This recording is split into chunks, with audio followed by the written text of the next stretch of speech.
À 23 ans, Beth Kenyon rêvait de devenir mannequin.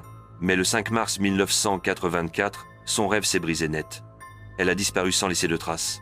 Ses parents, certains qu'elle n'aurait jamais disparu volontairement, ont engagé les détectives privés Ken Whitaker et son fils. Leur enquête les mène rapidement à un homme, Christopher Wilder, un photographe amateur et pilote de course qui avait déjà demandé Beth en mariage. En fouillant les poubelles de Wilder, les détectives font une découverte glaçante. Une photo le reliant à une autre disparue, Rosario Gonzalez, portée disparue 5 jours avant Beth. Le lien est troublant. Les parents de Beth se tournent vers le FBI. L'agent John Hanlon se souvient. Le 12 mars, les Kenyans sont venus demander notre aide.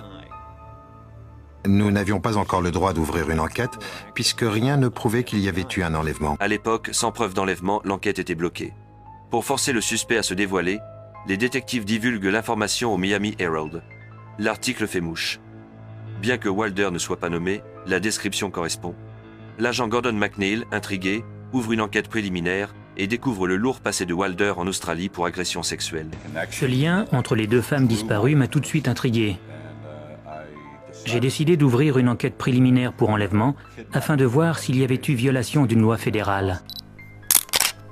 Le 21 mars, une nouvelle fracassante arrive.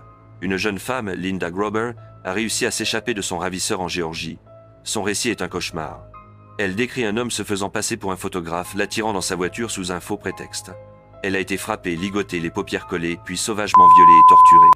Et la description de son tortionnaire? Elle correspond parfaitement à Christopher Wilder.